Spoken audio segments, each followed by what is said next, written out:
Welcome to our YouTube channel, Mental Illnesses, about teens for teens. My name is Elisa. And I'm Jorian. We believe it's important to talk to teens about their own mental illnesses and how they can help themselves and their peers. So today we are focused on depression. Let's start with a myth buster. Someone who has a good group of friends, a sound family, a significant other, and is doing well academically cannot be depressed. False. Anyone can suffer from depression no matter their life circumstance. Depression has to do with the chemicals in your brain and not just your surrounding situation. Depression stems from a combination of genetics and environmental impacts. A lot of people feel guilty for having depression when they think their life isn't bad enough to have depression. You should never feel guilty for being depressed. It's not something you have control over and you are not at fault. Depression actually affects about 9% of teens. Studies have shown that only 1 in 5 depressed adolescents gets recognized by their doctor. Those teens who go undiagnosed have academic issues, trouble forming relationships, and they tend to withdraw from socializing. The struggle with diagnosing depression is it does not always show up in people the same way. Sometimes it's obvious in people. They're sad and withdrawn, but depression can also be seen in outbursts of anger or irritation. And that description is what a lot of people sometimes call teenage attitude by mistake. So that's why it's important for actual teens like yourselves to learn about the symptoms so they can learn to identify it in yourself and in your surrounding peers. Talk about the risk factors associated with depression. Children of depressed parents are 3 to 4 times more likely to develop depression than children born to healthy parents. What this means is if your parents struggle with depression, you are more likely to develop depression. However, it does not mean you automatically will, but that does increase your chances. Another risk factor for depression is chronic severe stressors.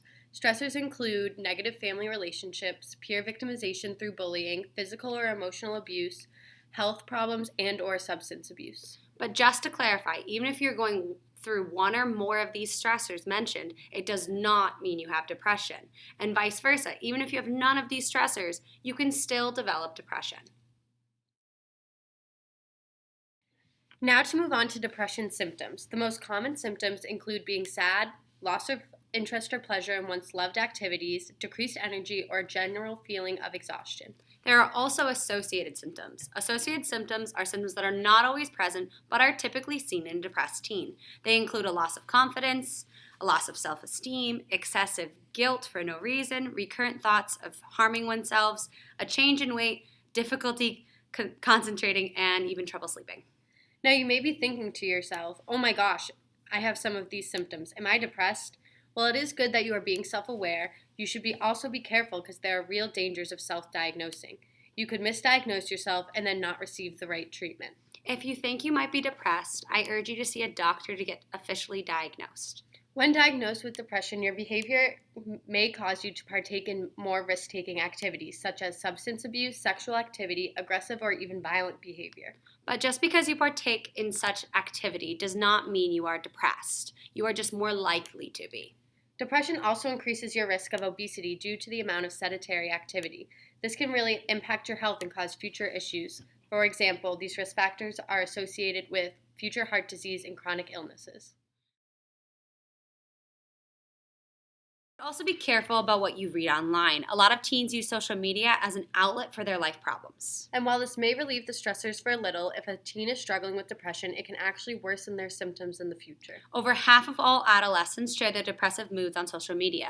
The most common types of social media used are Facebook, Instagram, and Twitter. Studies have even shown that depressed teens are online more often and for longer periods of time than non-depressed teens. And teens who are heavy social media users may have a weaker self-esteem, and people with low self-esteem tend to share more negative thoughts online.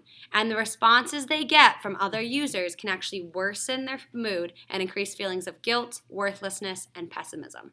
Depressed teens are also more likely to share depression-related content online. What I mean by this is they are more likely to share depressing words, videos, songs, and sites that speak about depression or even loneliness. Studies have also suggested that seeking support on social network sites from your peers can actually aggravate depressive moods, whereas offline, in-person social support such as therapy can help depressive moods get better. Speaking of help, there are plenty of ways to seek treatment for depression. They include medication, different types of therapy, family intervention, guided self-help, exercise, and so much more. But to figure out what is best for you, you need to see a doctor first. The doctor can diagnose you and help you find the best treatment for you. And do not get discouraged if the treatment does not work for you. The first few treatments may not work, but that does not mean there is no hope out there for you or that you will always be depressed. It means you need to keep trying until you find the treatment that works. It's out there, I promise. And please, please do not use drugs or alcohol to cope with the sadness, anger, or any other type of negative emotion. It does not help solve the issue, it can actually worsen your symptoms. And if you ever feel as if there is no way out, please reach out for help. If your friends seem depressed, reach out to them or a trusted adult. It is important to watch out for not only yourself, but your friends. You should never be afraid of seeking help or admitting you have a problem. There is nothing to be ashamed for. And without treatment, your symptoms could actually get worse. This can end up really impacting your relationships, your school life, and your health. Do not wait for the sadness to pass. It's better to seek treatment and be wrong than to let it manifest. Depression is strongly associated with suicide. Suicide is the third leading cause of death in adolescents. It should not be that high. No one should feel so isolated and so doubtful of their future. Please seek help. And if you or someone you know is considering suicide, here's a crisis number to call. Your life matters, and you deserve to get help.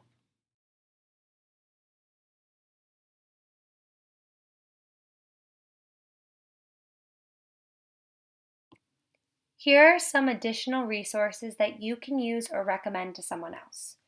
You can always start seeking help at your school's counseling or health services center. They may have professionals available to see you at school or at the least can recommend specialists elsewhere. There are also hotlines, like the Samaritan hotline, that allow you to just talk about how you're feeling with no emergencies necessary. And there's also hotlines that you can text, like Crisis, if you're not comfortable speaking out loud to someone else. Us on mental illness about teens for teens. Tune in next time where we talk about anxiety.